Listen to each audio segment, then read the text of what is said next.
Assalamualaikum warahmatullahi wabarakatuh. Kembali lagi dengan channel saya Muzabir Farm, dan kali ini kita akan ngebahas tentang betina.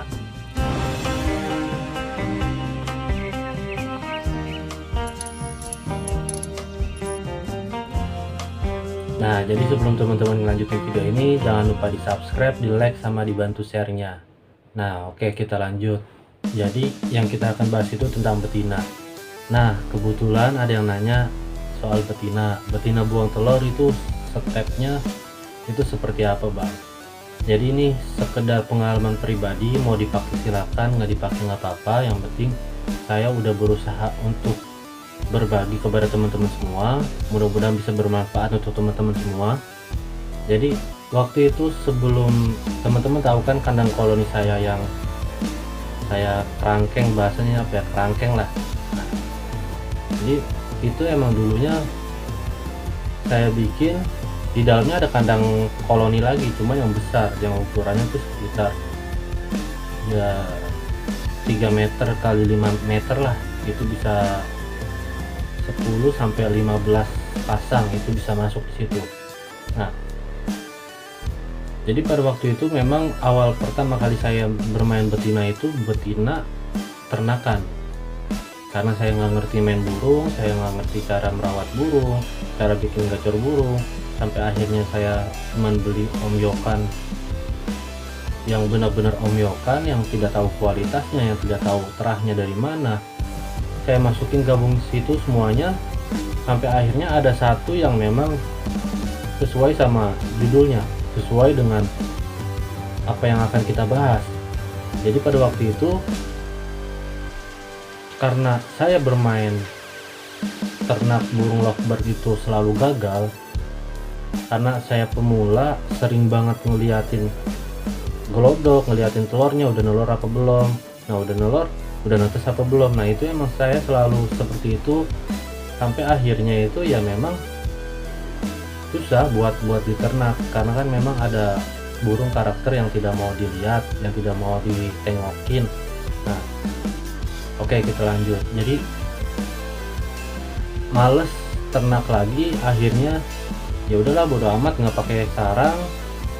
Nah, ada salah satu pasang itu pintu gelodoknya memang udah dol, kuncinya itu yang kaitannya itu memang udah dol, dan sering dimainin sama betinanya, apalagi sama jantannya sering dimainin.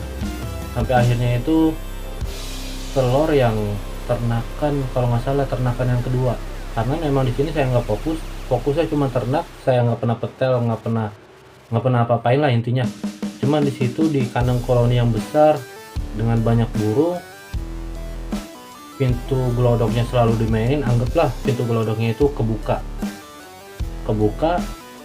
burungnya nelor tanpa sarang. Memang saya sengaja, bukan sengaja ya, emang males ngasih sarang. Sampai akhirnya telur yang ketiga itu burungnya itu memang, karena saya selalu ngintipin telurnya itu pakai senter, ini ada embrionya apa enggak, dan ternyata memang enggak ada. Ya udahlah bodo amat, saya di situ aja. Itu saya nggak pernah petel-petel sampai akhirnya itu betinanya itu memang bocor di glodok. Karena pemahamannya seperti ini teman-teman, setelah saya belajar tentang penggacoran burung ya, kenapa saya berani berbagi, karena memang saya punya pemahaman, saya punya logika.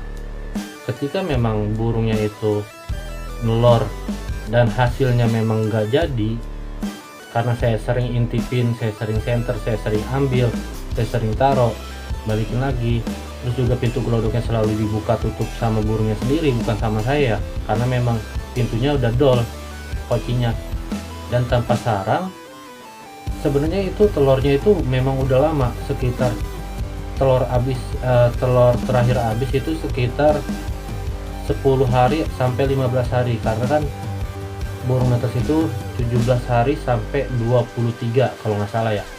Nah, itu emang saya sengaja di situ aja, saya udah males ngerawat burung, cuman ganti pakan, ganti minum, sampai akhirnya itu betinanya itu memang bocor di glodok tanpa saya sadarin, bocor di glodok. Walaupun memang pendek-pendek 10 detik, kadang 15, itu juga paling top lah bahasanya begitu. Nah, pemahamannya begini, ketika memang burungnya memang telurnya itu masih ada telur, tapi kan itu udah lama, dan anggaplah itu telur memang nggak jadi, memang udah nggak ada embrionya, udah nggak jadi.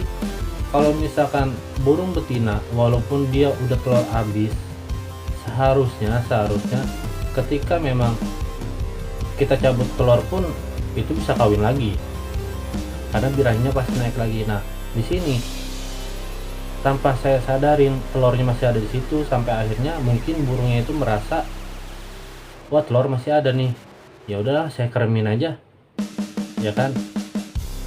Jantannya selalu minta kawin, selalu diomel-omelin sama betinanya, bahasa begitu ya. Nah, sampai akhirnya tuh burung galau betinanya. Nah, itu burungnya selalu ngedur di kolonian, tapi di dalam gelodok. Udah itu setelah dicabut ya, setelah dicabut telurnya.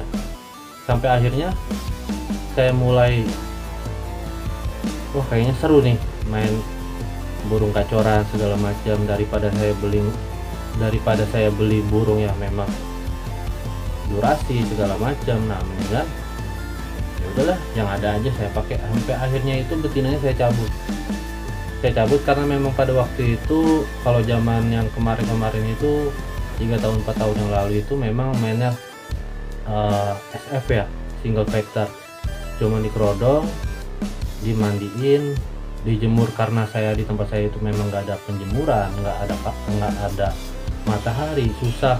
Ya udah begitu aja sendiri tanpa ngeliat burung banyak, sampai akhirnya itu dia ngedur, sampai akhirnya itu dia durasinya 1 menit.